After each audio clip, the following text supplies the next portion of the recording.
Buenas tardes a todos. Gracias por conectarse a este webinar. Vamos a iniciar con el webinar del doctor Alfredo Pera. Igualmente, de parte de Timeless y del doctor Alfredo Pera, esta plática es cortesía de ambos y, esta plataforma está creada para su uso exclusivo de los médicos veterinarios. El registro en la comunidad de Timeless es sin costo.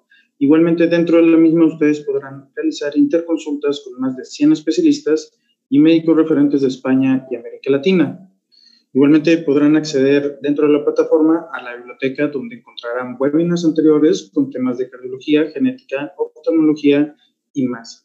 La plataforma de telemedicina de Timeless les permite guardar en la nube toda la información de sus casos, como fotos, videos, exámenes de laboratorio, imágenes DICOM durante 7 años y poder acceder a ellos desde cualquier lugar donde estén. Igualmente pueden acceder a través del teléfono celular, laptop o tablet y llevar el control de sus pacientes creando sus perfiles dentro de la plataforma. Podrán elegir a su especialista de confianza para seguir trabajando con él a través de esta nueva herramienta y cuentan con soporte técnico 24 horas del día, 7 días de la semana dentro de la plataforma. Solo pagará el costo del servicio que usted solicite. Igualmente podrán disfrutar de promociones e invitaciones a nuestros siguientes webinars y muchos otros beneficios que les estaremos informando a través de nuestras redes sociales. El doctor Alfredo Pera, él es médico veterinario, es egresado de la Facultad de Ciencias Veterinarias de la Universidad de Buenos Aires, en Argentina. Igualmente es docente de diagnóstico por imágenes, tanto de radiología y ultrasonografía, en la Facultad de Ciencias Veterinarias, y es a nivel grado y posgrado. Igualmente es integrante del Servicio de Diagnóstico por Imágenes del Hospital Escuela de la Facultad de Ciencias Veterinarias UBA. Igualmente, también pertenece y es docente de radiología de la especialización en medicina de felinos domésticos por la Facultad de Ciencias Veterinarias de la Universidad Nacional de Rosario. También hace su práctica privada en radiología y ultrasonografía por más de 20 años. Igualmente, el doctor Alfredo Pera ya está conectado, nos acompaña. Doctor, ¿cómo está?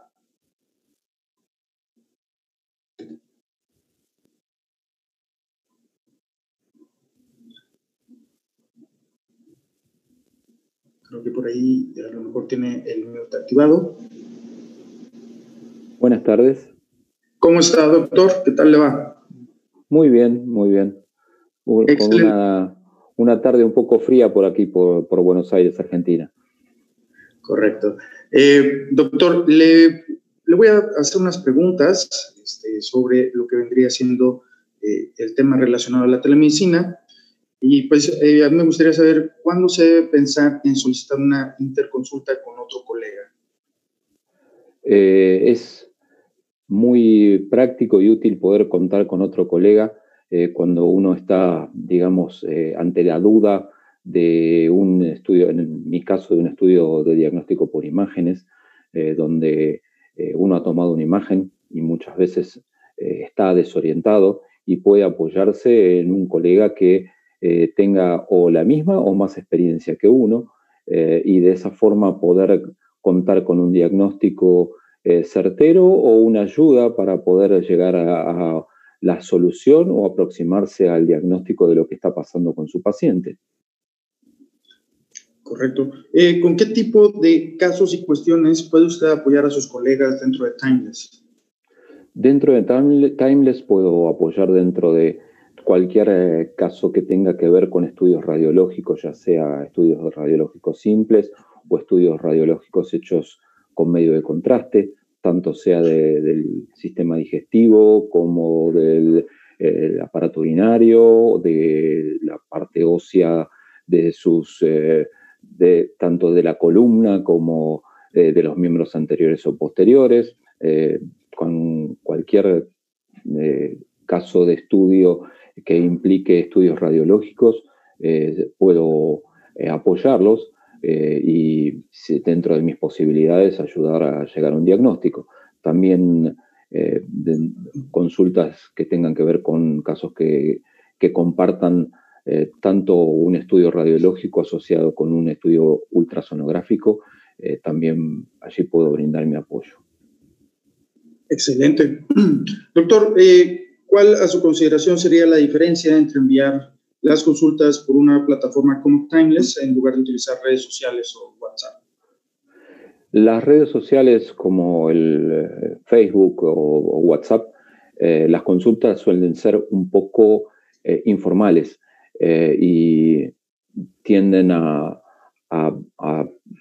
ser parte de la buena voluntad de a quien uno consulta. En una plataforma formal, la consulta tiene un profesional que se ocupa de evaluar la imagen, de hacer un informe y de apoyarlo y ponerse en contacto directo con quien solicita el examen y el estudio, y tiene un viso de formalidad, ya que hay un informe firmado por un especialista y no simplemente una opinión dada en una contestación en una red social, que es simplemente eso, una contestación, pero no una responsabilidad o un hacerse cargo de lo que uno está informando o con lo que uno está opinando de un estudio. De acuerdo, totalmente. Doctor, ya no lo entretengo más. Esto es el micrófono. Igualmente, la parte de las preguntas la vamos a hacer al final de su plática. Y pues bueno, le agradezco su tiempo. Adelante, doctor. Muchísimas gracias. Bueno,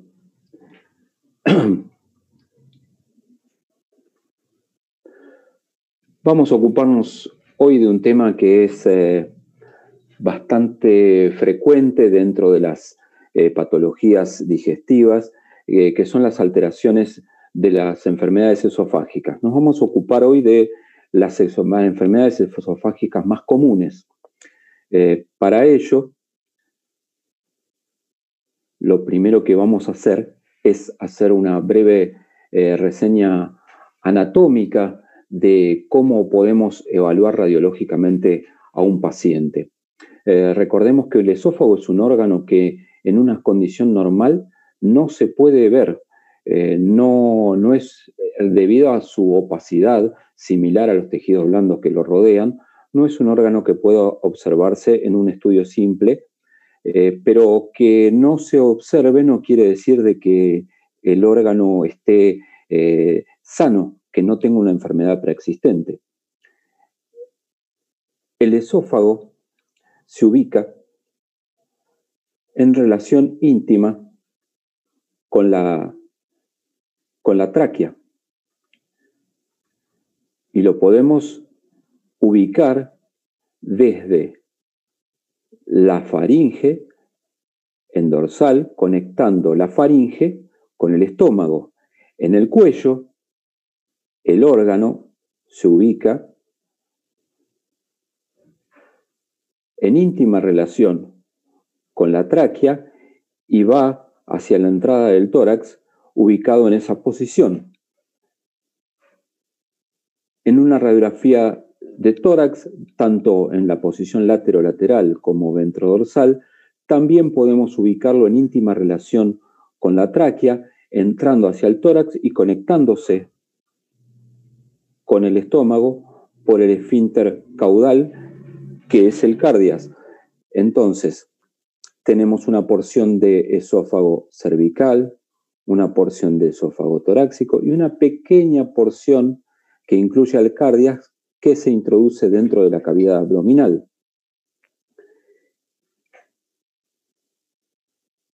En la incidencia ventrodorsal, el esófago suele ubicarse a la izquierda del plano medio de la tráquea, hacia la bifurcación de la tráquea en los bronquios principales. El esófago toma una curvatura y se ubica en dorsal de los mismos, y a su vez va dirigiéndose hacia caudal hasta ingresar por el hiato esofágico en el diafragma hacia la cavidad abdominal. Este es el área de proyección del esófago. En una radiografía simple un órgano que no se visualiza, sino que nosotros tenemos que contrastarlo para poder visualizarlo. La forma de contrastarlo es mediante distintos, valga la redundancia, medios de contraste. Los medios de contraste que utilizamos con mayor frecuencia son el sulfato de bario, tanto en suspensión como en polvo. ¿Por qué es importante contar con los dos medios de contraste? En solución es el medio de contraste que usamos con mayor frecuencia, que es un medio básicamente líquido. Luigi, le damos el medio de contraste por boca para poder visualizar la estructura del esófago. Ahora, cuando nosotros necesitamos darle cobertura a la mucosa esofágica, lo que tenemos que lograr es una pasta de bario, un medio de contraste espeso, y la forma de preparar ese medio de contraste es por el sulfato de bario en polvo, donde nosotros utilizamos una proporción menor de agua para que esa pasta quede impregnada contra las paredes del esófago y se delinee con mayor precisión. Hay medios de contraste que son los medios de contraste iodados, que se utilizan cuando hay una sospecha de ruptura esofágica, muchas veces difíciles de administrar por el sabor amargo, y hay un detalle a tomar en cuenta, que es cuál es el que vamos a utilizar, de preferencia los medios de contraste no iónicos, ya que producen menor grado de irritación, y los medios de contraste iónicos tienen una osmolaridad mayor, y en un caso de aspiración podemos tener un accidente como un edema agudo. Hay distintos medios de contraste. Nosotros los que utilizamos más frecuencia, los iónicos, es el Trillozone, y los no iónicos como el OptiRay. La diferencia entre uno y otro son los costos. Para nosotros aquí en la Argentina, por lo menos, esto es un factor importante, porque no tienen un valor no son muy baratos. Entonces, la utilización muchas veces depende de las posibilidades de cada paciente en sí.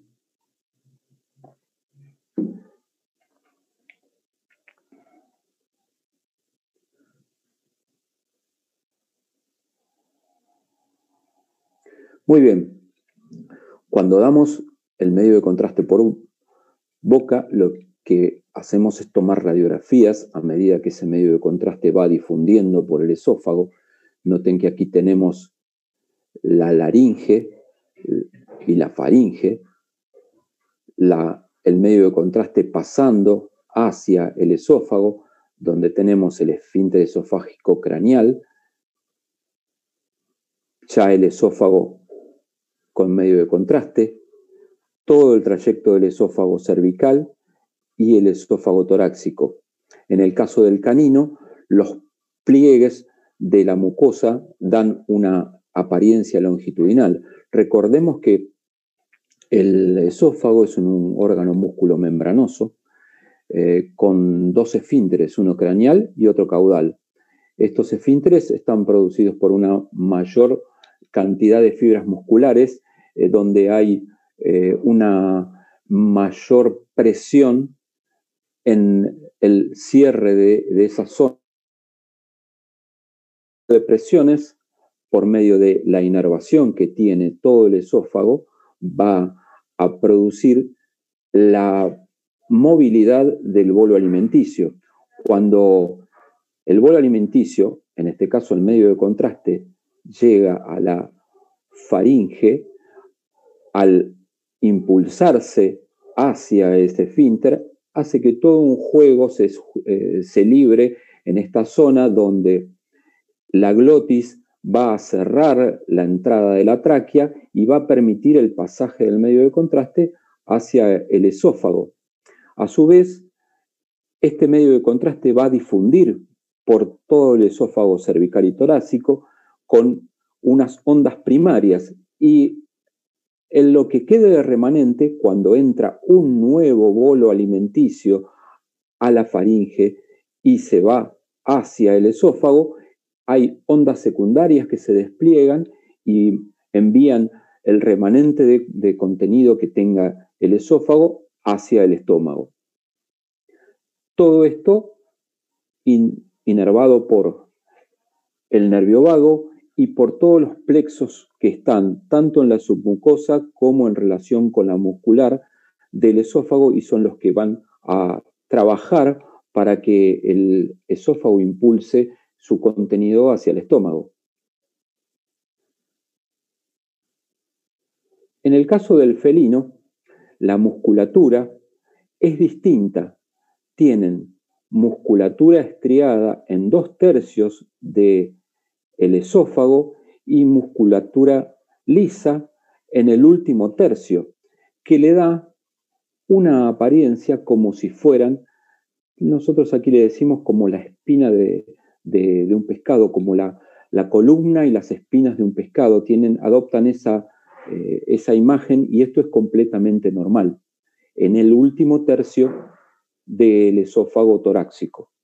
La fisiología del esófago del felino es exactamente igual a la del canino, con estos movimientos u ondas primarias que se producen al ingerir el bolo alimenticio y las ondas secundarias que se desatan cuando el bolo alimenticio siguiente vuelva a entrar en el esófago.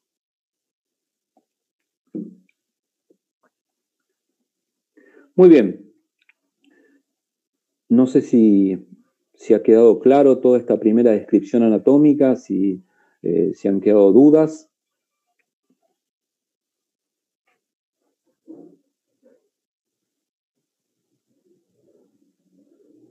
La enfermedad esofágica en sí, lo más común con lo que nos podemos encontrar nosotros en la clínica diaria,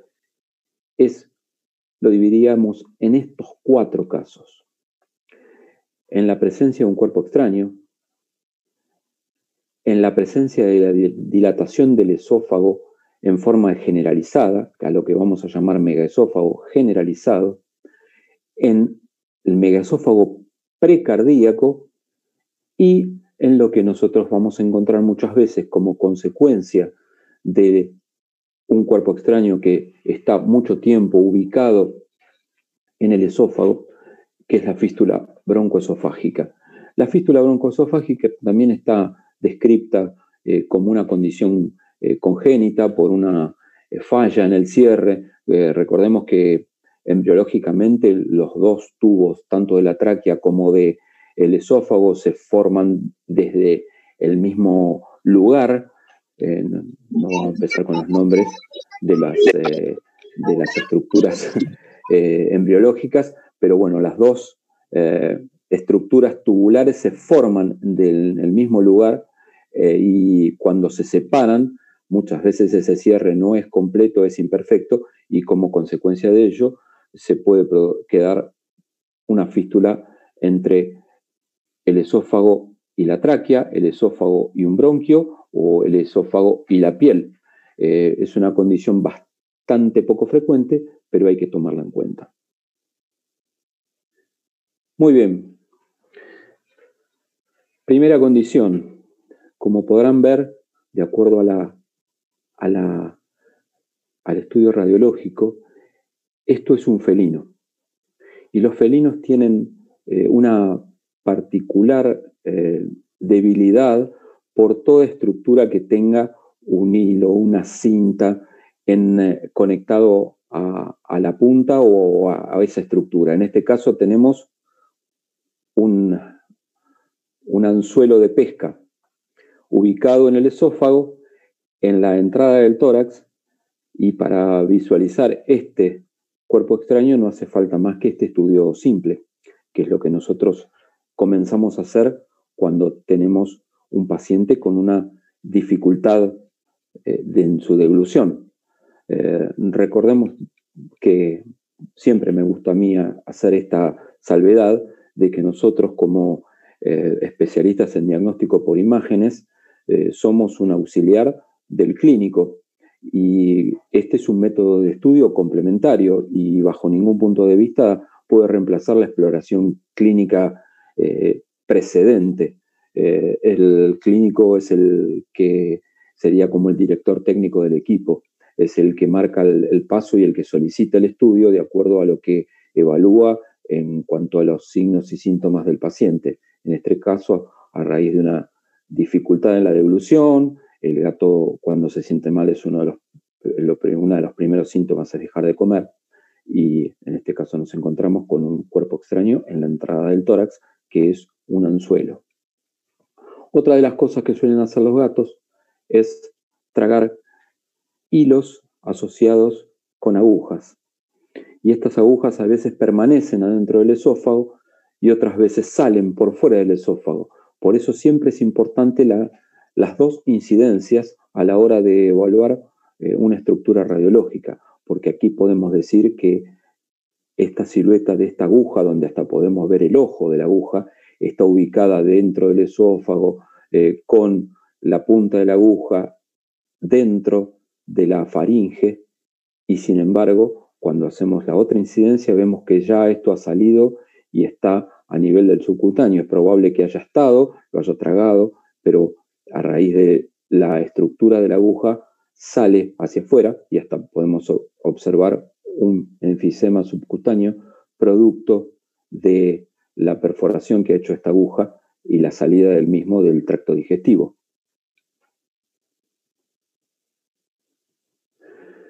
En cuanto a nuestros amigos caninos, tienen otro tipo de debilidades y sobre todo cuando suelen tener la costumbre, nosotros aquí decimos en la Argentina la costumbre de basurear, que es de obtener, cuando uno los pasea por la calle, cuando ven algo que se ha caído de un tacho de basura, de una bolsa de basura, si es un hueso, con la mayor velocidad posible se lo tragan. Y muchas veces esto queda anclado en la entrada del tórax o en proximidad de la base cardíaca. Esto es una estructura radiopaca que tiene la forma de un hueso. Esto hasta le podemos dar nombre. Es un fragmento de un hueso, pareciera ser un hueso de pollo, y esto ha quedado anclado entre la entrada del tórax y la base del corazón. Y si prestamos detalle, vamos a ver que el esófago se ve levemente dilatado y con presencia de gas, lo que nos indica que este cuerpo extraño está produciendo un cuadro obstructivo. Otro tipo de estructura ósea, también ubicada sobre la base de la silueta cardíaca, que es uno de los lugares donde con mayor frecuencia se anclan este tipo de estructuras, porque es el lugar donde el esófago suele cambiar la dirección para ubicarse desde la izquierda hacia el centro, para después volver a pasar hacia la izquierda. Y entonces en este desvío de la dirección del esófago dentro de la cavidad torácica, muchas veces el cuerpo extraño queda detenido en ese lugar y obstruye. Hay otro tipo de densidades que pueden tener los cuerpos extraños y la forma tan poco diferenciada, que pueden ubicarse desde la base del corazón hacia la última porción del esófago, y es en este lugar donde se nos empiezan a presentar las dudas, si esto realmente es un cuerpo extraño o si es otro tipo de patología. Entonces, lo primero que tenemos que hacer es un estudio radiológico con medio de contraste, con sulfato de bario, para poder, entre comillas, aquí tenemos un cuerpo extraño en la última porción del esófago torácico que tiene una forma oval y nos queda la duda de si esto es obstructivo o no obstructivo. Entonces, más allá de la ubicación, tenemos que tratar de darle entidad y poder delimitarlo para ver qué tipo de cuerpo extraño está afectando al esófago.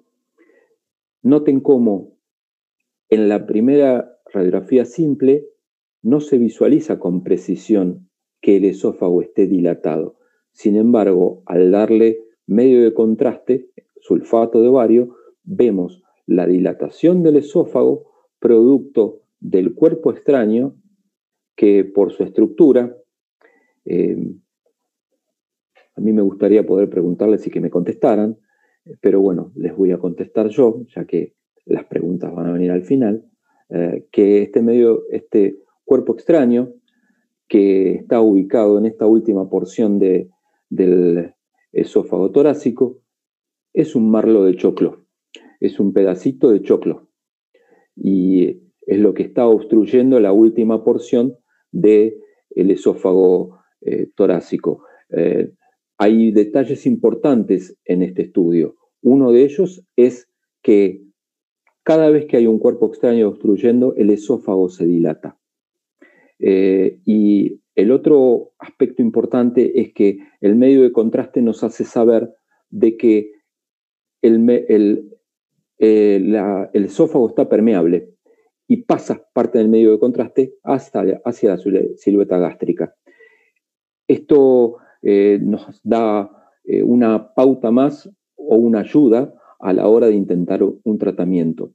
Los cuerpos extraños en el esófago, cuando pasan mucho tiempo en su interior, lo que producen es un daño sobre la pared, y si se adhiere y se intenta empujarlos con una sonda para que este cuerpo extraño pase hacia el estómago y así de esta forma extraerlo, si no está dentro de nuestras manos las posibilidades de una endoscopía, sino hacerlo en forma quirúrgica desde el estómago. Si el medio de contraste no pasa y está completamente obstruido, significa que esto está adherido sobre las paredes del esófago y el riesgo de poder rasgar esas paredes es muy alto, y por ende el pronóstico para el paciente es bastante más reservado en comparación de un medio de contraste que permite evaluar que el esófago está permeable. Distintas situaciones y distintos cuerpos extraños. En este caso el medio de contraste también lo delinea y nos da una imagen que nos hace sospechar de que el esófago esté perforado, ¿sí? Esta imagen de sospecha de perforación tenemos que confirmarla mediante un medio de contraste iodado. Cuando no tenemos el dato de la cantidad de horas que han pasado desde que ese cuerpo extraño esté obstruido, lo mejor que podemos hacer por nuestro paciente es, en lugar de dar sulfato de bario, hacerlo con un medio de contraste iodado para asegurarnos de que ese esófago, si está perforado, el bario no difunda hacia el tórax y no altere toda la anatomía y nos provoque un daño peor al darle el medio de contraste que a la solución que estamos buscando.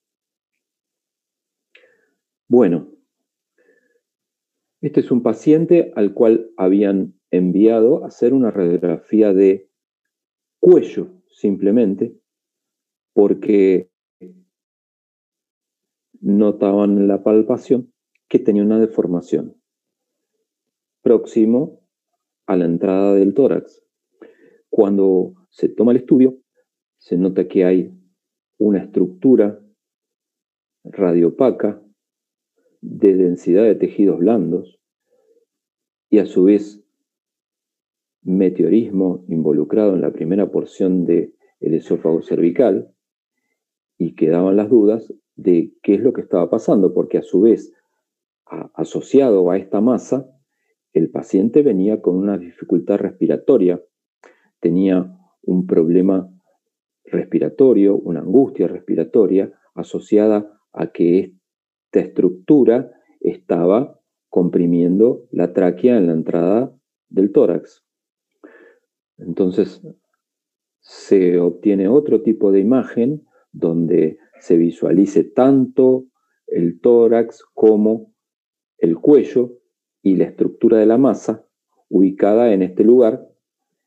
Entonces las dudas que se nos presentan es: ¿esto es una masa de tejidos blandos que está produciendo con su crecimiento una compresión de la tráquea, o esta estructura está dentro del esófago y es un cuerpo extraño?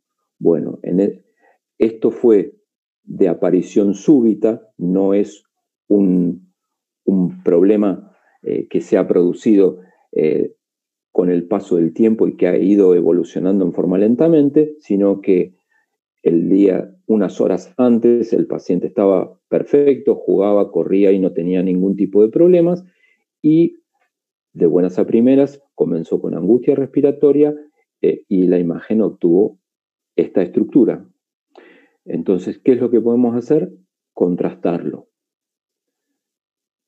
Se le da medio de contraste, un bolito de medio de contraste con sulfato de bario, y ya esta estructura empieza a tener otra imagen y delinearse una estructura con bordes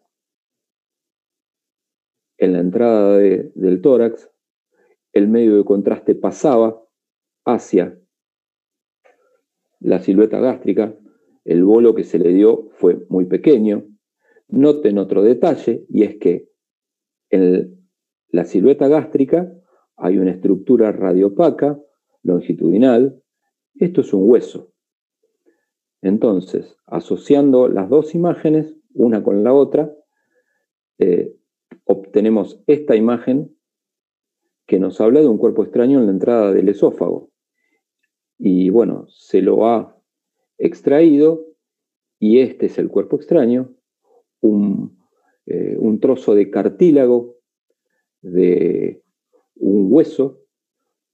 En nuestro caso, aquí en la Argentina, nosotros solemos comer lo que llamamos bifes, y esos bifes muchas veces tienen estructuras cartilaginosas, y cuando los perros tienen esa tendencia como decimos, a basurear, ya sea que lo encuentren en la calle porque se haya caído de alguna bolsa de basura perforada, o mismo en nuestras casas porque tengan esa virtud de voltear el recipiente de residuos y comer todo lo que puedan con la mayor velocidad posible, y esto puede suceder. A ver.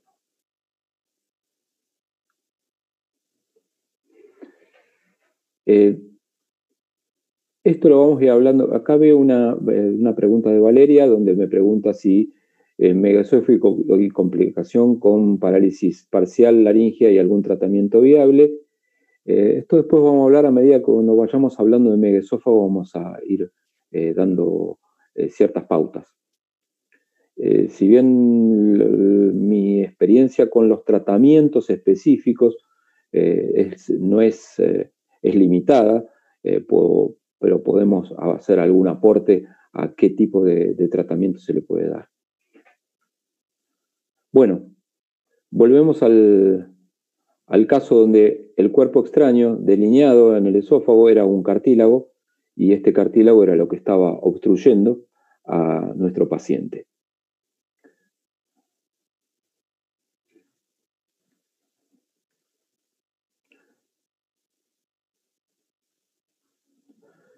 Bueno,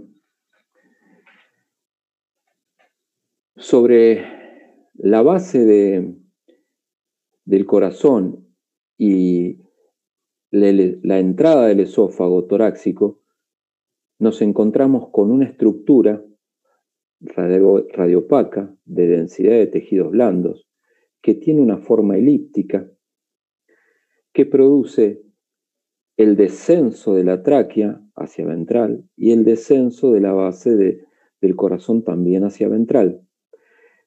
Por la ubicación y por la forma, nosotros sabemos que estamos en presencia de un cuerpo extraño. Ahora bien, ¿qué es ese cuerpo extraño?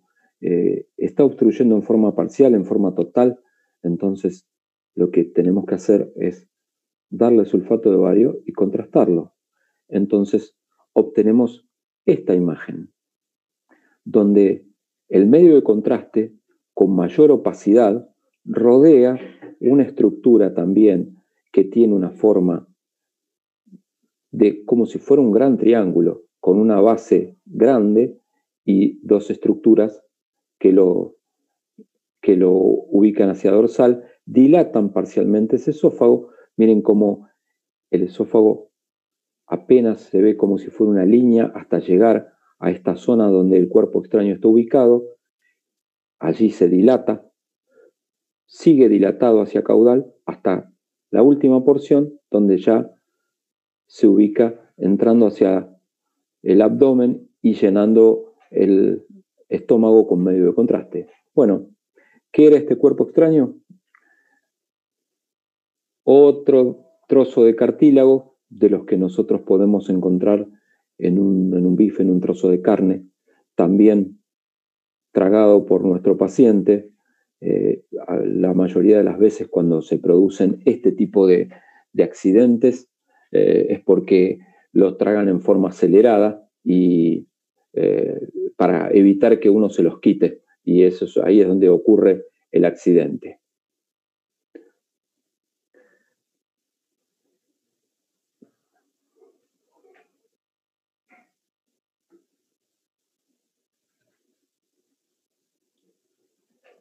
Y aquí tenemos ya el estudio terminado, con medio de contraste, dado con el esófago que se ve como una fina línea hasta la última porción del esófago torácico, donde se delinea esta estructura también cartilaginosa que absorbe el medio de contraste y hace que se delinee, y esto es lo que nosotros llamamos la quilla de un ave, la quilla del pecho de un pollo, también una estructura cartilaginosa que nuestro paciente se ha tragado y se ha ubicado en la última porción del esófago torácico. Si comparamos las imágenes con las anteriores, vemos que aquí el esófago prácticamente no se ha dilatado. Eso nos habla también de que este medio de contraste, que este cuerpo extraño no lleva mucho tiempo ubicado en ese lugar, sino que lleva esta dilatación, esta falta de dilatación es lo que nos habla de que este cuerpo extraño lleva poco tiempo ubicado en ese lugar, porque una de las primeras consecuencias de que produce un cuerpo extraño ubicado mucho tiempo en el esófago es la dilatación del mismo. El esófago es un órgano habitualmente seco, no tiene ningún tipo de secreción que ayude a que lo que se ingiera cuando pasa por el esófago se lubrique, sino que la lubricación de la ingesta está dada por las glándulas salivales. Una vez que ingresa en el esófago, no hay ningún tipo de glándula que haga que ese material de ingesta se lubrique. Por eso es tan importante que siempre siga seco. Cuando hay inflamación secundaria a una gastritis por un reflujo, esto daña las paredes del esófago, y ese daño es lo que muchas veces provoca la dilatación.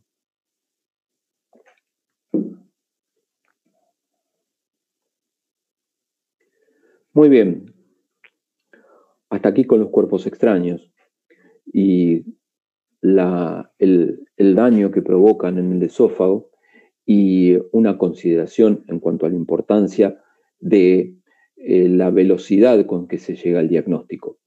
Y esto va a depender tanto de la rapidez con que el propietario traiga a la mascota a la consulta, como de la rapidez con que se haga el diagnóstico presuntivo y el estudio radiológico posterior.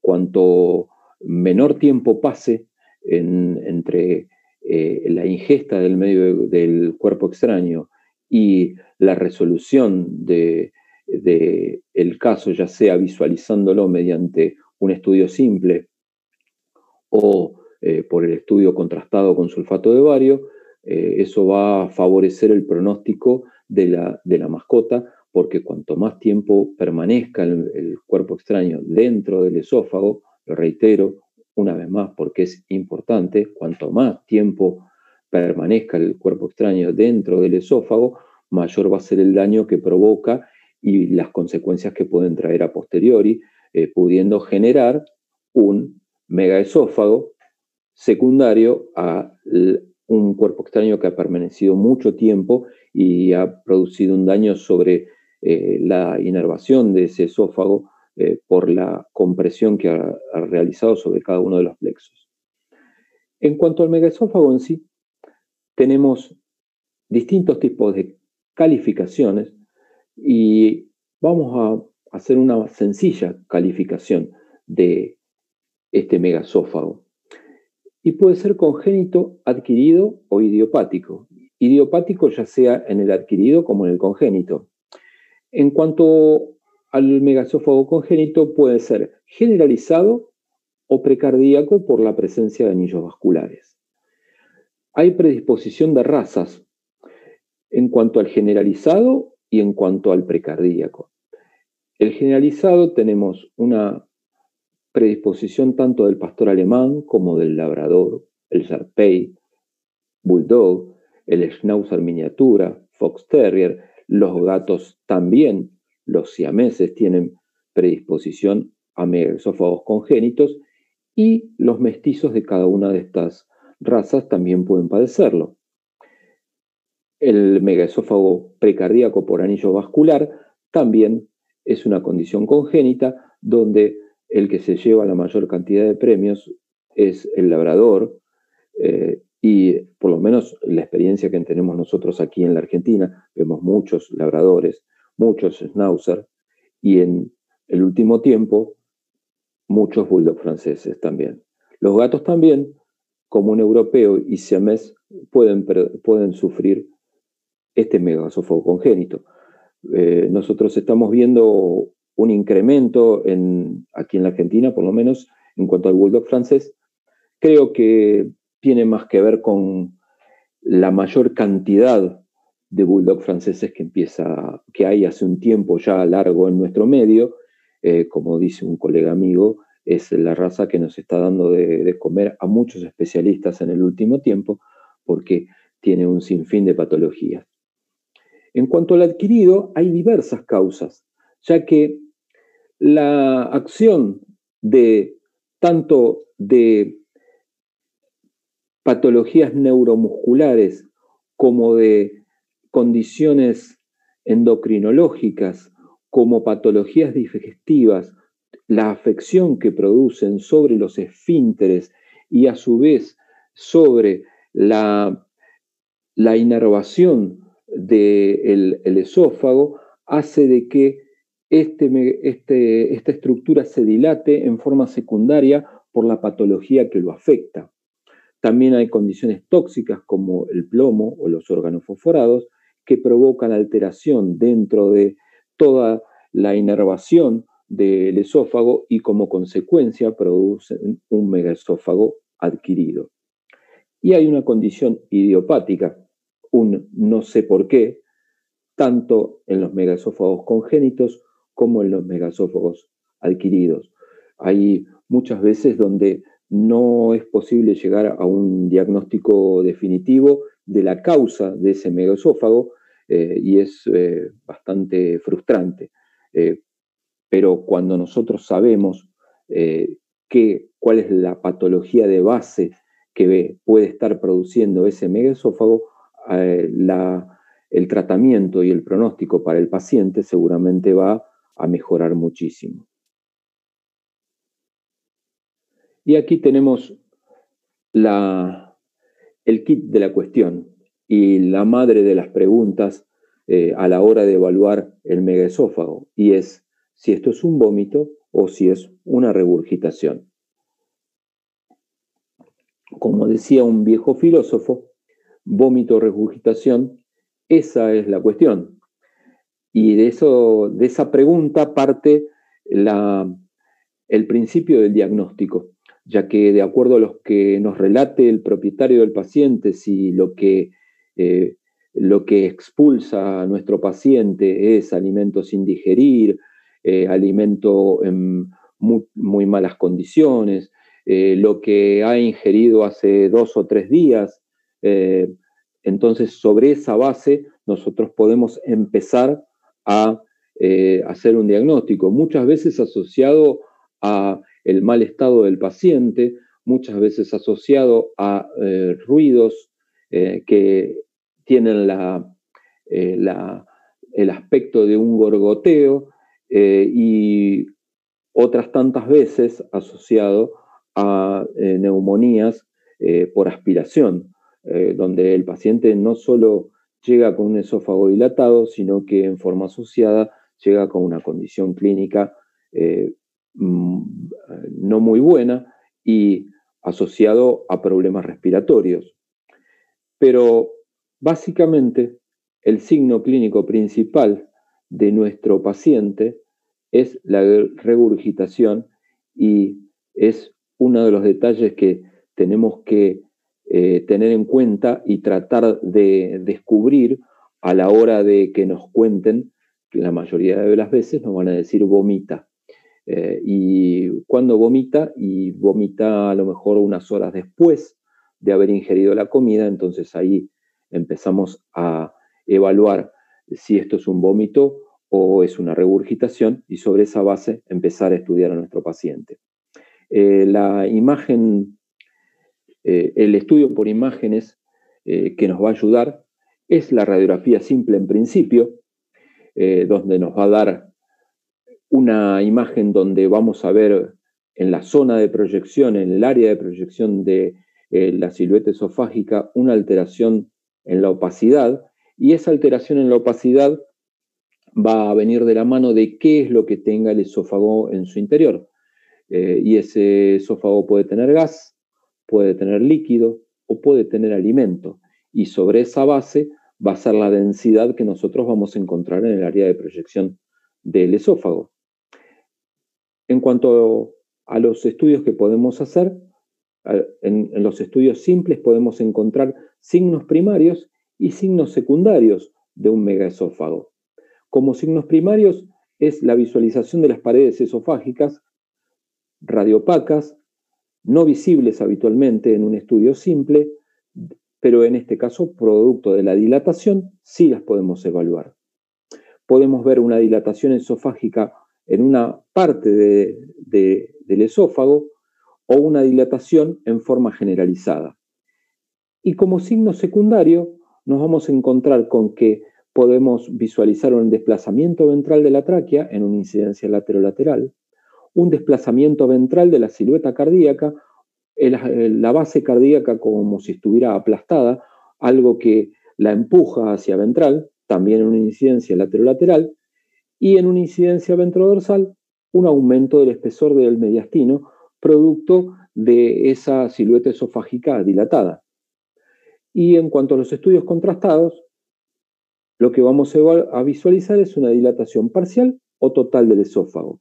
Los detalles a tener en cuenta es si el medio de contraste alcanza o no alcanza la silueta gástrica, porque eso nos va a hablar de la permeabilidad del cardias y a su vez eso nos va a dar un pronóstico mejor sobre el paciente que tiene el cardias permeable sobre aquel que no.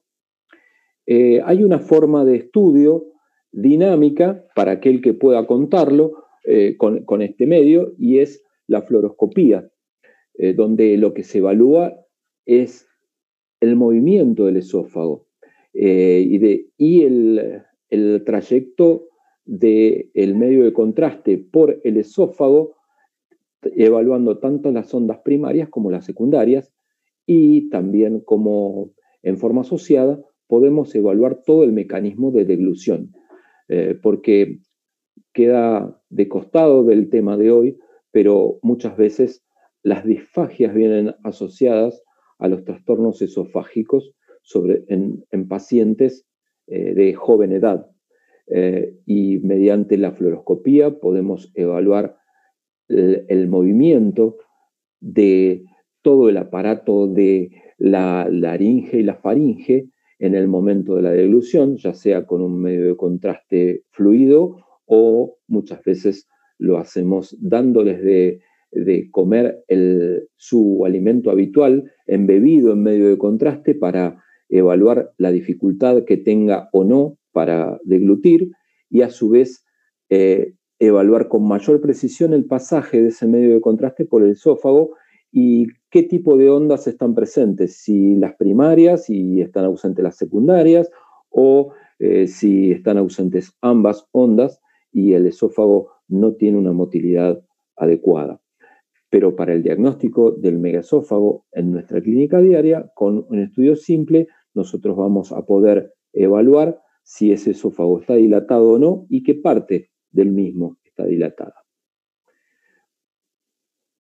Distintas densidades en megaesófagos generalizados, que no veíamos, aquí podemos visualizarlo lleno de gas, con meteorismo, y tenemos la pared ventral del esófago, radiopaca, la pared dorsal del esófago que se confunde con el borde ventral de la columna torácica y con la musculatura, pero esta banda doble y este aumento de densidad, disminución de la densidad y una mayor visualización por la opacidad del gas en la estructura del pulmón, en el área donde discurre el esófago, hace que nosotros podamos delinear este esófago en forma generalizada hasta llegar al cardias. Aquí, en esta imagen superior, ya lo que tenemos no es simplemente gas, sino que tenemos fluido en gran cantidad. Y este fluido es el que nos delinea el esófago con una última porción con gas. Y miren el aspecto que tiene, como si fuera una bolsa, sin ningún tipo de tono, desplazando la tráquea hacia ventral y la base del corazón también hacia ventral. Entonces aquí tenemos signos primarios como la dilatación del esófago y signos secundarios como el descenso de la tráquea y el descenso de la base del corazón. Aquí también menos notorio, pero también este esófago, al tener aire, no genera la presión adecuada sobre la estructura de la tráquea y de la base cardíaca, por eso no se nota tanto el descenso. En esta imagen, la densidad es distinta y se debe a que lo que está adentro del esófago es comida. Entonces, el esófago está dilatado con comida, desciende la base del corazón, desciende la tráquea, y esto nos da la pauta de que estamos en presencia de un megaesófago generalizado.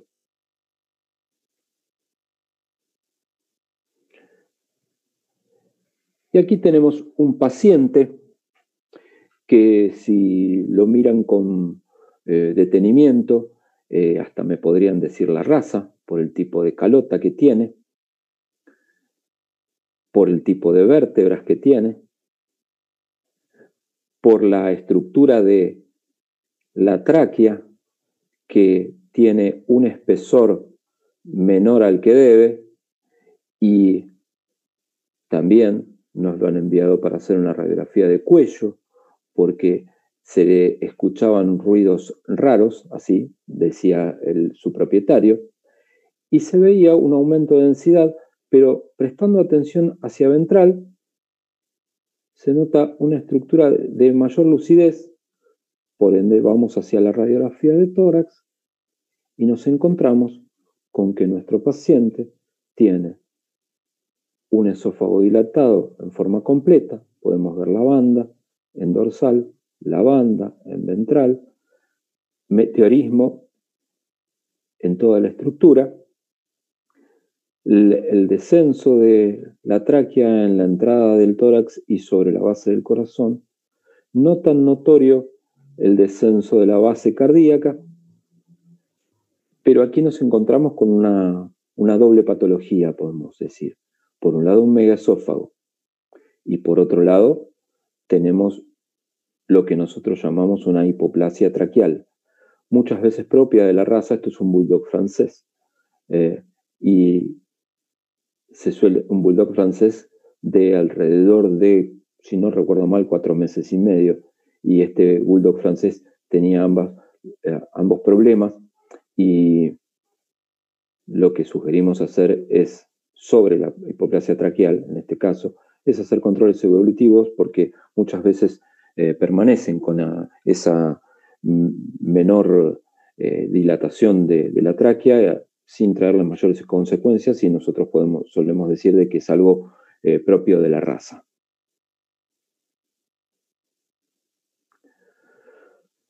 Aquí ya tenemos otro tipo de característica y otro tipo de megaesófago generalizado, donde la estructura del esófago no tiene ningún tipo de tono y ha producido una gran dilatación.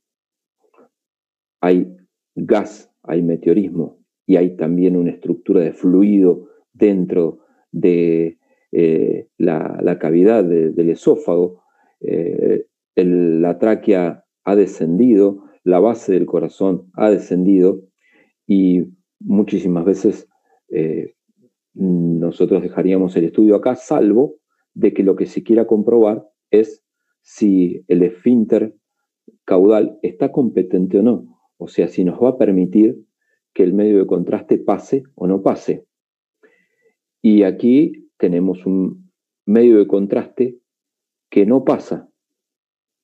Pero lo que nosotros tenemos que decir de este estudio, y es lo que hay que tomar como precaución, es que la cantidad de medio de contraste utilizada no es la suficiente. Por más de que el esófago esté dilatado y nosotros podamos verlo con el medio de contraste, para poder saber si el esfínter está competente o no competente, hay que llenar el esófago de medio de contraste.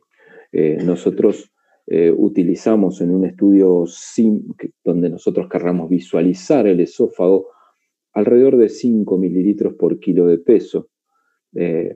Pero en el caso de un esófago dilatado, lo que tenemos que utilizar como cantidad de medio de contraste es lo que nos permita delinearlo en forma completa, y eso va a variar de acuerdo a la dilatación de ese esófago, porque si no lo llenamos de medio de contraste, nunca vamos a poder saber si el cardias se encuentra permeable o no se encuentra permeable. Distintas situaciones con distintos volúmenes de medio de contraste. En este caso delinea casi la totalidad del esófago, pero no llega hasta el cardias. Por ende no podemos saber si está permeable o no está permeable. Un poco más de medio de contraste, acá también delinea gran parte del esófago, pero no lo llena en su totalidad. Aquí tenemos mayor cantidad de medio de contraste, ya llega una parte hacia el cardias y hay una pequeña porción de medio de contraste en el área de proyección del píloro. ¿Qué podríamos hacer con un paciente que tiene esta cantidad de medio de contraste y nosotros hemos tenido dificultad para administrárselo, ya sea porque no es dócil o porque tiene muy temprana edad, entonces llega un punto en que se cansan en el momento de dar el medio de contraste, que se los vamos a tomar con una jeringa para que lo degluta? Lo que podemos hacer con el paciente es pararlo sobre sus patas traseras y hacer de que ese medio de contraste por gravedad caiga hacia el cardias, y después evaluarlo mediante un estudio radiológico para ver si está permeable o no está permeable. En el caso de que esté permeable, este es nuestro paciente. ¿Cómo le pueden haber puesto a este perrito? Negro. Les pusieron de nombre Negro. Bueno, este paciente tenía el cardias permeable, tenía un megaesófago, y lo que se le hizo es esta estructura de madera como si fuera una bandeja, y la comida se la ofrecían, miren, aquí era muy chiquitito, y le daban de comer en la boca, le daban de comer del medio de contraste, le daban de comer el alimento balanceado, así parado, y a medida que ha pasado el tiempo se acostumbró a comer en altura. Este es el mismo perro con un estado general muy bueno. Esto es una solución que se puede hacer en forma muy sencilla. Hay veces que se hacen de esta manera para que se acostumbren a comer parados, y después se le ubica la comida en altura, y ya toda su vida se alimentan de esta manera. Es trabajoso al principio, pero es una solución cuando no hay ningún tipo esto sería el caso de un megaesófago idiopático donde no sabemos la causa, es un cachorro, es idiopático, es congénito y la única solución que se encuentra para este paciente es que coma parado en altura toda su vida. Muy bien. ¿Qué nos puede pasar en algunos casos? Esto es un megaesófago generalizado de un paciente que tiene una dilatación esofágica importante, con fluido en su interior. Y aquí hay un detalle que no teníamos en otras radiografías, donde veíamos el cuello, pero veíamos todas las estructuras que estaban en su lugar, a diferencia de lo que ocurre aquí, donde tenemos una dilatación de la orofaringe y de la nasofaringe, una dilatación de los recesos piriformes, y eso nos habla de que hay alguna alteración en la faringe que puede producirnos que puede estar asociada a una disfagia. Entonces, ¿qué es lo que nos puede pasar cuando hay una disfagia al darle el medio de contraste? Y lo que puede ocurrirnos es que el paciente haga una falsa vía, aspire medio de contraste. Este medio de contraste va por la tráquea hacia los bronquios principales y vemos por un lado que el esófago está permeable, pero por otro, esta disfagia hace que el medio de contraste haya difundido hacia los bronquios. Este medio de contraste varitado va a estar toda su vida allí en los bronquios y toda esa parte que ha afectado no se va, el medio de contraste no se va a ir más de esos lugares. Eso va a quedar obliterado y esa parte del pulmón a funcional, porque no va a salir nunca más. Se producen, y en los alveolos donde haya medio de contraste, se van a producir granulomas. Los pacientes, si el volumen no ha sido mucho, viven toda su vida con el medio de contraste adentro de los bronquios. Esto es una condición que hay que tomar como precaución y si uno sabe de que hay una disfagia, lo mejor que puede hacer es tratar de hacer el estudio con un medio de contraste iodado. Y la recomendación es que si pueden acceder a un estudio fluoroscópico donde se pueda evaluar la motilidad y la forma en que trabaja y si es competente el movimiento de la glotis, que es lo que debe cerrar la entrada de la tráquea para evitar que el bolo alimenticio pase hacia la tráquea. La forma correcta de evaluarlo es mediante una fluoroscopía, cuando uno tiene la sospecha de que hay un trastorno en la devolución. Muy bien. Aquí tenemos un canino de pequeño tamaño, de alrededor de 44, 45 días de edad, con una condición física en comparación con sus hermanos, con menor peso, menor tamaño, y cuando empezó a comer y y se destetó, empezó a vomitar inmediatamente. Entonces, en el estudio simple, lo que podemos ver es que tenemos el esófago con meteorismo en este lugar. Podemos seguir el esófago y aquí, si prestamos mucha atención, tenemos una estructura como si fuera un globito con meteorismo en su interior. Pero si seguimos hacia atrás, no hay proyección del esófago. En el ventrodorsal lo que vemos es sobre la base cardíaca el mediastino craneal dilatado con una porción que tiene un poco de gas y podemos seguir otra estructura superpuesta a la columna, que es lo que muchas veces nos dificulta el diagnóstico, que delineamos dos paredes y estas dos paredes están dilatados. ¿Alguien me levanta la mano? A ver qué...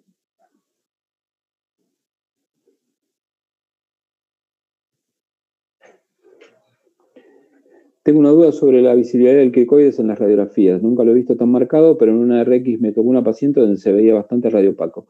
Es que la densidad del cricoides va a depender de muchas veces de la edad del paciente y hay veces que se ve en pacientes jóvenes con menor opacidad y en pacientes bajos, pacientes adultos o viejos con mayor opacidad. Muchas veces no es un indicador de nada más que de eso, que el paciente joven tiene mayor proporción de cartílago y se va calcificando con el paso de los años. ¿Qué signos nos indican que el paciente tiene una ruptura de esófago para poder saber cuándo no administrar sulfato de bario? Bueno, en las radiografías simples, muchas veces lo que nos indica es, vamos por partes. Una parte la responde la exploración clínica. El propietario, cuando refiere que hace muchos días que está con vómitos y nosotros deducimos que es una regurgitación en lugar de un vómito y empezamos a sospechar que tiene un cuerpo extraño en el esófago y han pasado muchos días, el riesgo de ruptura de esófago es alto. Y después, con un primer estudio simple donde se vea el cuerpo extraño y la dilatación del esófago casi en forma completa, ya sea con fluido o con gas, nos hace muchas veces sospechar de que ese esófago puede llegar a filtrar el medio de contraste. Entonces, ante esa duda, lo mejor que podemos hacer es darle medio de contraste iodado. Muchas veces lo que sucede es que el paciente llega a la consulta a las horas o al otro día de haber ingerido el cuerpo extraño.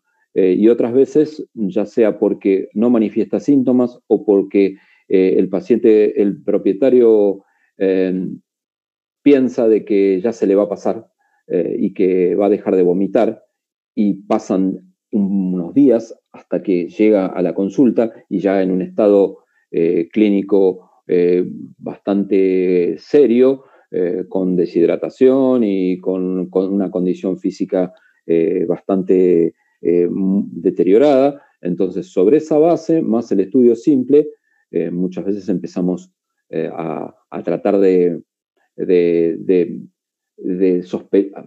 empezamos a sospechar de que podemos estar en presencia de una perforación o de una filtración del esófago. Y en cuanto a un megaesófago congénito, si se puede revertir o no tiene cura, no tiene cura.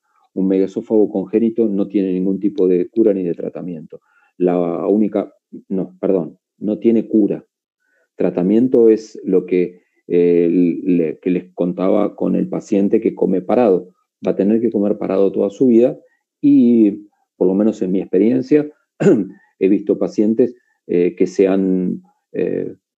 han vivido así toda su vida y han llegado a los 12, 13, 14 años con el megaesófago. El problema que empiezan a tener a medida que van envejeciendo es que muchas veces la condición del esófago cambia y también la condición de la deglución cambia y pueden sufrir neumonías por aspiración bastante más seguido cuando son ya pacientes viejitos.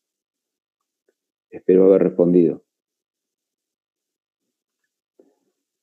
Bueno, ¿qué hacemos con este paciente que tenemos con esta estructura con aire en su interior, en craneal de la silueta cardíaca y el mediastino dilatado y dos bandas sobre la columna, bueno, hay que contrastarlo.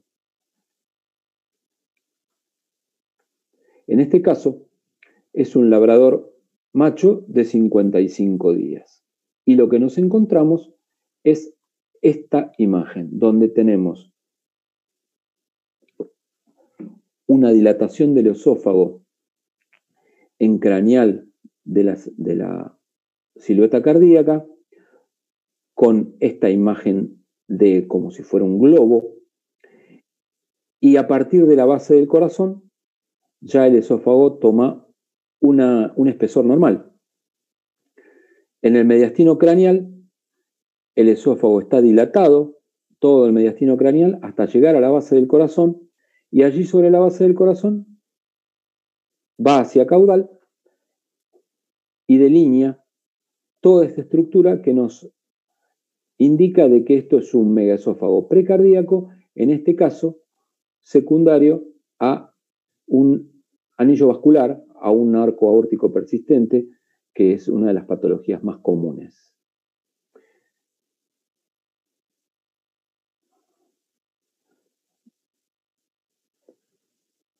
Espero que lo vean con claridad.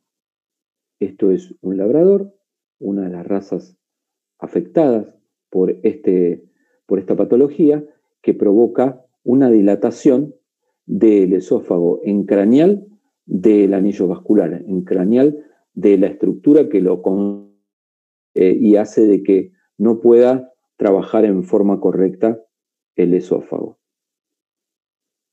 Justo ahora, la conexión a internet es inestable, dice. Bueno, a ver si podemos. Ahí vamos. Esto no solo afecta a los caninos, sino que también afecta a los felinos. Siamés de 3 meses. Se le da un medio de contraste. Aquí ya tenemos el estudio con contraste efectuado, donde vemos la dilatación del esófago y está mezclado este medio de contraste con algo de alimento y con algo de fluido en su interior, en craneal de la silueta cardíaca, y hacia caudal ya se ve el esófago con el diámetro que tiene que tener. Permeable, se visualiza, es un arco aórtico persistente también en un felino. Es un megaesófago precardíaco. Aquí hay 2 incidencias efectuadas en 2 posiciones distintas. Esto es un ventrodorsal estricto con el paciente apoyado sobre la camilla, donde vemos el megaesófago y no podemos ver el trazo del resto del esófago, y muchas veces necesitamos evaluar todo el trayecto del esófago para ver qué es lo que está afectando. Sabemos que el esófago está permeable porque el medio de contraste ha llegado al estómago, pero no vemos todo el trayecto. Bueno, se le da de tomar un poquitito más de medio de contraste, se lo ubica en estación y se hace una radiografía con el rayo horizontal, o sea, con el paciente parado, y por ende se delinea la última porción del esófago donde está la dilatación, se ve el desvío del esófago hacia la derecha de nuestro paciente. Recordemos que todas las radiografías, nosotros los radiólogos, que somos unas personas bastante aburridas, las miramos de la misma forma. Siempre miramos el paciente con la cabeza a nuestra izquierda y la cola a nuestra derecha, y siempre en forma de espejo, con la derecha del paciente a nuestra izquierda. Somos muy aburridos, muy sistemáticos, siempre hacemos las cosas por repetición, porque esto ayuda a que la formación de la imagen en nuestra cabeza haga que con el paso del tiempo, en vez de ver una estructura plana sobre una imagen que está ubicada, en este caso sobre una pantalla, para nosotros esto tenga una forma que el cerebro se encarga de dibujar por armar la tridimensionalidad de la imagen en nuestro cerebro. no solo si no somos aburridos, sino que somos un poco locos también, nos imaginamos cosas donde los demás no ven nada. Bueno, pero vamos, seguimos con esta descripción donde se ve el esófago dilatado, la porción craneal al corazón, el desvío que produce la constricción del anillo vascular y todo el trayecto del esófago hasta llegar al cardias y a delinear la silueta gástrica, y el medio de contraste ubicado en la última porción del cuerpo gástrico y en lo que es el píloro isoantro. Otro caso de un gatito común europeo de 2 meses y medio que tiene un arco aórtico persistente. Me gustaría preguntarles si que me contesten, pero se los voy a contestar yo, ¿qué es todo esto? Y esto es lo que suele pasar principalmente con los gatos.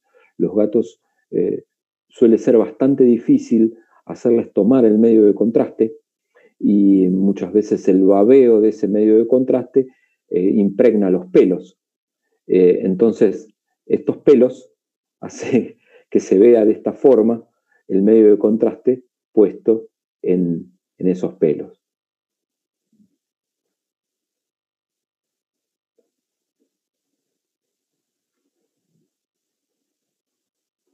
Miren acá un detalle más, que el medio de contraste ha difundido ya hacia el intestino y está llenando las asas de intestino. O sea, el del tránsito está perfecto, pero el megaesófago se delinea bien toda la dilatación del esófago cervical hasta llegar a el corazón.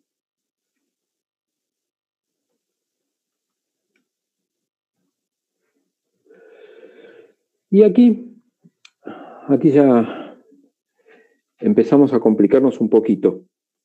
Y esto es un megaesófago. Es un megaesófago, no es un megaesófago. ¿Qué vemos en el estudio simple? Lo que vemos aquí podemos delinear parte de la silueta gástrica. Vemos una estructura radiolúcida aquí en la última porción del tórax. Y cuando hacemos una incidencia, en este caso dorso-ventral, fíjense que es dorso-ventral, sin embargo lo volvemos a poner con la derecha a nuestra izquierda, y vemos parte del estómago en la cavidad torácica y algo que se mete en la cavidad abdominal, y una estructura que tiene pared y tiene meteorismo en su interior que se introduce hacia la cavidad torácica, adoptando una forma que no debe estar. Y ahí es donde nos empiezan las dudas. ¿Es un megaesófago? ¿No es un megaesófago? Empezamos a evaluar signos secundarios. La tráquea no está descendida, la base del corazón tampoco. Es raro tener dilatado solo la última porción del esófago y no tener dilatado el resto. Entonces, medio de contraste. Y ahora es donde empezamos con las complicaciones de saber qué es lo que está produciendo esta imagen, qué es lo que se está introduciendo adentro del esófago, tanto en el lateral como en el dorso ventral, donde tenemos esta estructura que entra dentro del tórax y se introduce adentro de la cavidad torácica, dentro del esófago. Por ende, estamos ante una intususcepción gastroesofágica. Esto es una intususcepción gastroesofágica. Es bastante, a ver cómo les diría, es bastante ingrato el diagnóstico de la intususcepción gastroesofágica, porque muchas veces esto no es deslizante. Entonces no está siempre la estructura del esófago la estructura del estómago adentro del esófago, sino que a veces está, a veces no está. Y es un paciente que vomita, es un paciente que tiene trastornos digestivos, con vómitos esporádicos, y cuando se le hacen estudios no se encuentra nada. muchas veces se le hacen estudios ecográficos y nos encontramos con que la pared del estómago está engrosada y tienen una gastritis, y muchas veces nos encontramos con que regurgita también porque el alimento llega hasta esta estructura y en lugar de poder pasar a la silueta gástrica, aquí se frena y por ende automáticamente después de comer regurgita. Entonces esto que no ha pasado, sin dilatar el esófago, lo elimina automáticamente ni bien come. Si ustedes ven la columna, me podrían decir perfectamente de qué raza se trata. Esto es un bulldog francés y por ende son pacientes que suelen tener este tipo de problema. Otra de las razas afectadas es el caniche, con bastante frecuencia, pero es un diagnóstico muchas veces dificultoso porque hay que encontrarlo en el momento justo en el que el estómago está dentro del esófago. Y aquí tenemos una estructura radiopaca de densidad de tejidos blandos en el área de proyección de la última porción del esófago y que está ubicado también en el ventro dorsal, en este lugar, parecida a la imagen que teníamos anteriormente, pero en este caso con densidad de tejidos blandos. Podemos sospechar de una intususcepción gastroesofágica, pero no es lo único que puede afectarnos. En este caso es una hernia hiatal. ¿Y por qué decimos que es una hernia hiatal y no principalmente por esta imagen, donde lo que se ha introducido hacia la cavidad torácica es parte del estómago por el hiato esofágico y podemos distinguir perfectamente el esófago y el cardias. Y esto es lo que hace a la diferencia de la imagen anterior. En la intususcepción gastroesofágica, el esófago se invagina adentro del esófago. En la hernia hiatal, la estructura que pasa por el hiato es el estómago, casi en 2/3 partes, les diría que está adentro, y podemos no visualizar la silueta gástrica dentro de la cavidad abdominal, sino que ésta pasa hacia la cavidad torácica. A ver si tenemos más preguntas. Bueno, no, aquí no leo más nada. Bien. Entonces,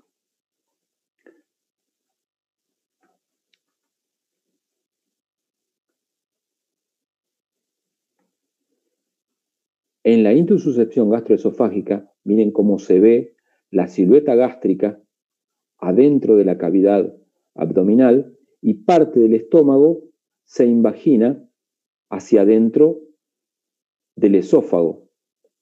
Parte del estómago se invagina hacia adentro del esófago. Esta estructura es el antro pilórico, esta es la salida del duodeno, que se ve con mucha claridad. El estómago tiene contenido de ingesta, el duodeno, y ya parte del yeyuno con medio de contraste.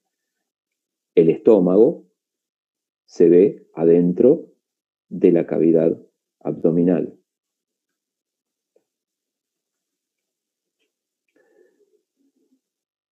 En el caso de la hernia hiatal, el estómago, no perdemos la visualización del estómago adentro de la cavidad abdominal y sí lo vemos adentro de la cavidad torácica. Pero el detalle más importante es que podemos visualizar el esófago y el cardias adentro de la cavidad torácica. Recuerden que el cardias es la porción del esófago que está adentro de la cavidad abdominal.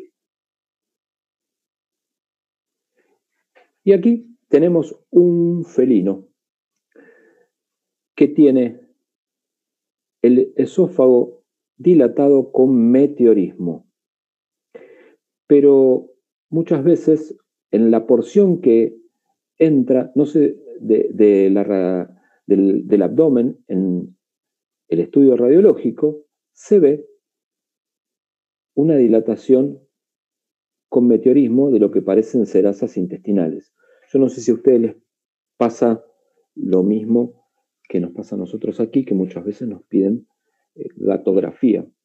Y yo les aconsejo que, si bien el gato es muy generoso, es un paciente que es raro que nos haga quedar mal con los estudios radiológicos, se ven muy bien, pero lo que tendríamos que tener como norma es tratar de indicar el estudio por cada sector en particular, sin tratar de que el estudio de imágenes se suplante la exploración clínica.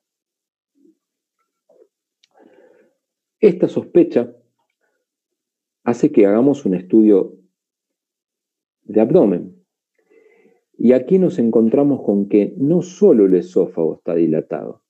Yo les hice trampa, porque les puse el recorte de la radiografía completa, porque el paciente había venido a hacer una radiografía de abdomen. Y el diagnóstico en este caso, por la dilatación de este esófago y la dilatación de todas las asas de intestino en general, es un problema bastante frecuente, por lo menos en los felinos que tenemos nosotros aquí, y es un caso de disautonomía. La disautonomía es un trastorno neuromuscular que hace de que todo el tracto digestivo se dilate y por ende adopte este aspecto de abdomen abalonado que parece como si fuera un globo y cuando uno lo percute tiene un timpanismo bastante importante. Es algo que no ha caído en bastante desuso, la percusión del abdomen, pero es un elemento más de la exploración que nos puede ayudar a hacer un diagnóstico presuntivo. Bueno, aquí tenemos un cuerpo extraño ubicado en el esófago con una estructura que está ubicada en este lugar. El estudio se ha contrastado con un medio de contraste iodado y se han tomado las radiografías inmediatamente porque el medio de contraste iodado difunde enseguida y hace, si uno no toma las radiografías con velocidad, se absorbe y hay que seguir dando medio de contraste para lograr la imagen. Y aquí lo que visualizamos es una estructura bronquial asociada a la presencia de este cuerpo extraño. Y estamos en presencia de una fístula broncoesofágica. Una fístula broncoesofágica. Este es el detalle de la imagen. ¿Sí? Cuerpo extraño, mucho tiempo en ese lugar. La pared del esófago se ha dañado y se ha producido una fístula broncoesofágica en forma secundaria por la presencia de un cuerpo extraño. En nuestros animales domésticos es muchísimo más frecuente encontrar este trastorno por un cuerpo extraño y no en forma congénita. Yo creo que por lo menos nosotros dentro de la casuística que manejamos dentro del hospital de la facultad, creo que en los últimos 15 años hemos visto una sola fístula broncoesofágica congénita y busqué las imágenes, pero no las tengo. Dos problemas hay.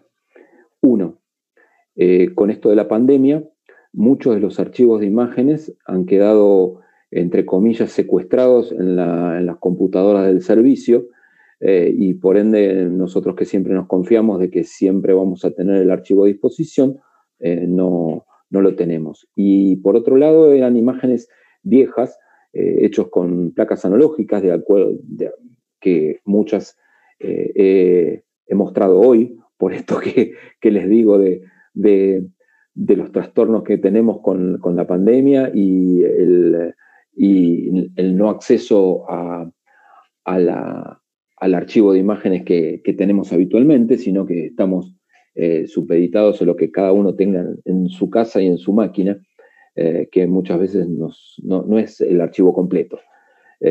Así que les debo a la congénita, que se veía, hasta donde yo recuerdo, se veía bastante bien, y era una fístula, en realidad era una fístula tráqueo-esofágica, no una fístula broncoesofágica, pero no es algo frecuente en los animales domésticos. Muy bien, ya nos queda poco de la presentación. Y aquí nos encontramos con otro detalle que nos puede hacer sospechar de que estamos en presencia de una perforación. Y es la presencia de un cuerpo extraño en el esófago, dilatado, aquí más dificultoso de ver, el esófago dilatado, pero hay algo que está asociado a la presencia del cuerpo extraño, y es que hay una efusión pleural. Hay una efusión pleural. Y esta efusión pleural, vean las cisuras pleurales, esta efusión pleural puede hacernos sospechar de que el esófago estaba perforado. El paciente se intentó por endoscopía de extraer este cuerpo extraño, que era un trozo de hueso, y estaba adherido a la pared del esófago, y fue prácticamente imposible extraerlo por endoscopía. Se intentó hacerlo por cirugía y se extrajo el cuerpo extraño, y el pronóstico y la resolución no fue muy buena, porque la reparación del esófago nunca surtió efecto, y el paciente nunca terminó de filtrar hacia el tórax, y bueno, su pronóstico fue malísimo y no prosperó, digamos.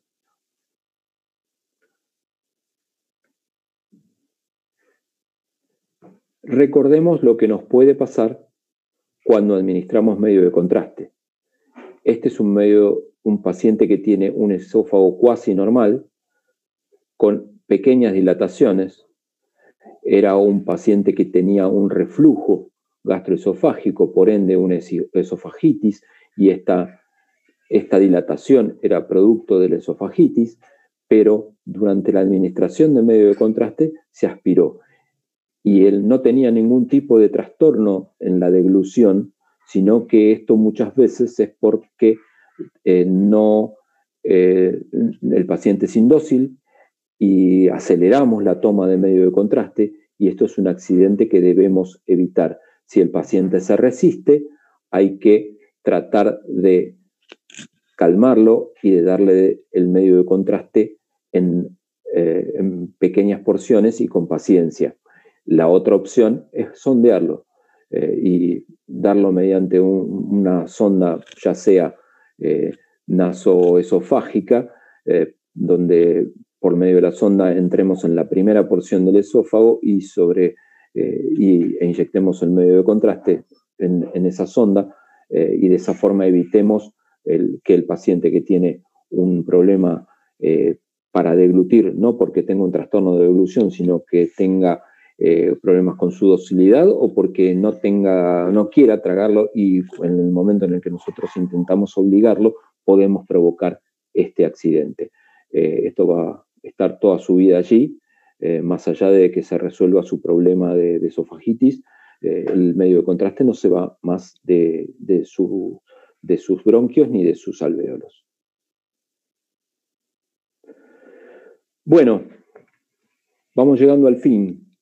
Y en radiología nosotros siempre decimos que las cosas son de acuerdo al cristal con el que se mira. Hay que prestar muchísima atención, porque somos seres humanos sumamente influenciables por las circunstancias en las que uno trabaja y hace los estudios, y ya sea que podamos ver una figura de frente o una figura de perfil, muchas veces lo que nos ayuda cuando estamos estancados es la opinión de otro colega que nos pueda sacar de las dudas, y el consultar nunca está de más, como tampoco nunca está de más decir que uno no sabe. Entonces, tenemos varias circunstancias, varios problemas que pueden afectar al esófago y enfermarlo. La causa más frecuente, por lo menos en la práctica nuestra, son los cuerpos extraños. Los cuerpos extraños esofágicos, recuerden que el signo clínico principal es la regurgitación y que el pronóstico del paciente va a modificarse de acuerdo a la velocidad con la que se llegue a un diagnóstico. Muchas veces un estudio simple alcanza y otras hay que contrastar el cuerpo extraño para poder visualizarlo y estar seguros de que estamos en presencia de esta patología. El cuerpo extraño puede producirnos una dilatación del esófago y ese megaesófago producto de un cuerpo extraño se revierte con cuanta mayor velocidad se resuelva ese problema. Los megaesófagos per se pueden ser congénitos o adquiridos. Dentro de los congénitos pueden ser generalizados o sectorizados, ya sea por un megaesófago que afecta toda el anillo vascular. También tenemos problemas que pueden afectar a nuestros pacientes como la intususcepción gastroesofágica y como la hernia de hiato, y son circunstancias a tener en cuenta a la hora de hacer un diagnóstico que puede afectarnos al esófago. Quedó de lado porque, bueno, me pareció, es poco frecuente que haya neoplasias dentro del esófago, pero es la otra circunstancia que puede afectarnos y producir un megaesófago, ya que produce el mismo efecto de un cuerpo extraño, el mismo efecto de masa, por el que se daña toda la inervación del esófago. Y la otra circunstancia que puede afectarnos son las constricciones por esofagitis a repetición, donde nosotros vamos a tener un estrechamiento de ese esófago en cualquier parte del mismo, no simplemente en la región precardíaca. Los diagnósticos son similares y cambian los distintos pronósticos. Obviamente la resolución quirúrgica del megaesófago precardíaco soluciona muchas veces, el esófago vuelve a su diámetro normal, pero si ha pasado mucho tiempo o si viene en forma asociada a trastornos de inervación de esa porción del esófago, siempre va a permanecer el esófago parcialmente dilatado. No tengo más nada que decirles. Desde ya gracias por participar, gracias por haberme escuchado y bueno, escucho si tienen preguntas para realizar. Estoy aquí para ustedes. Sí, doctor, aquí, por ejemplo, tenemos una pregunta que es, ¿qué cantidad de sulfato de bario le doy a un paciente? La cantidad de sulfato de bario en un estudio de rutina es el promedio es de 5 mililitros por kilo de peso. Ese es el promedio.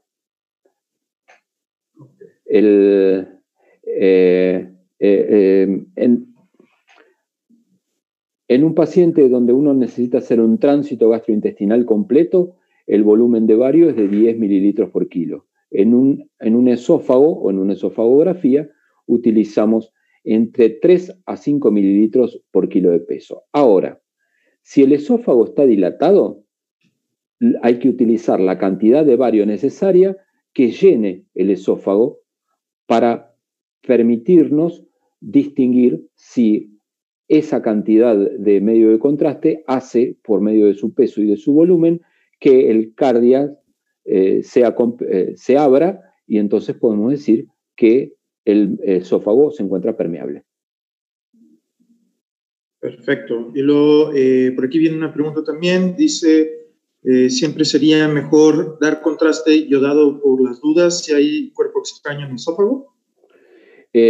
No, porque el medio de contraste iodado se utiliza únicamente cuando hay sospecha de perforación. Entonces, ya tanto la parte clínica como la parte radiológica es lo que ayuda a decidir si es, en ese caso hay que utilizar medio de contraste iodado. La dificultad del medio de contraste iodado versus el medio de contraste baritado es que el medio de contraste baritado, el sulfato de bario, permanece en el esófago y la visualización del mismo, pasado varios minutos, hasta pasado horas, si el esófago está muy dilatado, permanece en ese lugar y se distingue. En cambio, el medio de contraste iodado se absorbe y las radiografías hay que hacerlas enseguida después de dar el medio de contraste, porque después se pierde.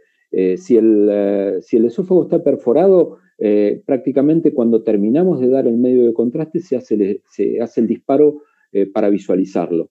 Y si uno lo hace unos minutos después, ya es probable que no tenga la misma densidad de ese medio de contraste y uno no pueda visualizarlo con precisión y sea necesario administrarle más. Por eso no se utiliza siempre medio de contraste iodado. Les repito, cuando la parte clínica más la parte radiológica se asocian, la sospecha de perforación es certera, no es difícil sospechar de que está perforado por el estado del paciente, por la imagen esofágica y por lo que viene narrando su propietario. Perfecto. Y ya por último, doctor, ¿con cuánta frecuencia se lleva a cabo la electromiografía esofágica en perros y gatos y cuán útil puede ser?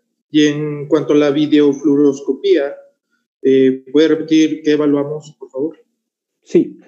En cuanto a la electromiografía, no te puedo ayudar. Yo sé que te utiliza, es material de trabajo de los neurólogos. No sé con cuánta frecuencia se utiliza. Es un dato que no te puedo dar. Sé que puede ser útil porque permite evaluar el grado de inervación y el grado de motilidad. Porque hay ciertas condiciones, por ejemplo, en una miastenia, tanto la electromiografía como la inyección de piridoestigmina para evaluar si ese esófago se contrae y vuelve a la normalidad, nos ayuda a hacer un diagnóstico. También la electromiografía va a ayudar en el caso de una disautonomía, pero con cuánta frecuencia se realiza no es un dato que no te puedo dar. Y en cuanto a la videofluoroscopía, lo que nosotros evaluamos es, en principio, es un estudio dinámico. Por ende, al ser un estudio dinámico, una de las partes fundamentales que se evalúa es la deglución, en principio. Después se evalúa la presencia de las ondas, tanto primarias como secundarias. Una onda primaria se produce en el momento en el que entra el material de ingesta en el esófago cervical. Eso es, en ese momento se desata la onda primaria que hace que empuje el material de ingesta hacia la porción caudal del esófago, alcanzando una parte del mismo, el cardias, y pasando hacia la silueta gástrica. Hay una onda secundaria que se produce en el momento en el que entra el segundo bolo alimenticio. Y al entrar ese segundo bolo alimenticio, las ondas secundarias, que son unas ondas segmentadas, impulsan el alimento que quedó dentro del esófago hacia la silueta gástrica. Por medio de la videofluoroscopía podemos evaluar si la deglución es correcta, si hay presencias de ondas primarias, si hay presencia de ondas secundarias, si el esófago está dilatado, el grado de dilatación, la presencia de esas ondas, tanto primarias como secundarias, en esa dilatación. Es importante muchas veces evaluar en los megaesófagos precardíacos si la porción de esófago normal que está hacia caudal de la dilatación esofágica tiene ondas primarias y secundarias, porque eso va a hablarnos acerca del pronóstico postquirúrgico del paciente. Una vez que resuelvan el anillo vascular, que el esófago tenga buena motilidad en caudal de esa dilatación, va a ser mejor para el paciente. Si no tiene buena motilidad, porque asociado puede haber algún tipo de trastorno en cuanto a la inervación de los dos plexos que van, el plexo que va adentro de la musculatura, adentro de la capa muscular, como el plexo que está entre la mucosa y la capa muscular, que son los dos plexos que gobiernan todo el movimiento del esófago. Si están dañados o han tenido algún trastorno en su desarrollo y en forma congénita tienen asociada el megaesófago precardíaco y esta alteración neurológica, el pronóstico para el paciente va a ser peor que si tiene la motilidad conservada. No sé si le respondí. Perfecto, pues yo creo que por el momento sería todo, doctor. Le agradecemos todo su tiempo, su participación en el webinar. Igualmente, a todos los asistentes pueden encontrar al doctor en la plataforma de Timeless Veterinary. Nos pueden encontrar en Facebook como Timeless Veterinary Systems. Y pues les agradecemos todo su tiempo. Esperamos se puedan registrar ahí en la plataforma y enviarle todos sus casos a través de la misma al doctor Pera. Les agradecemos, que tengan una excelente tarde todos. Buenas noches y muchas gracias por haber prestado su atención. Para mí es buenas noches, ya, pero por las diferencias horarias, les agradezco la invitación a dar esta pequeña charla y gracias a todos por su asistencia. Muchas gracias también por la atención de todos ustedes en Timeless y toda la amabilidad con la que se han manejado conmigo. Al contrario, doctor, un gusto tenerlo con nosotros. Que tengan un excelente fin de semana. Muchas gracias para todos. Hasta luego.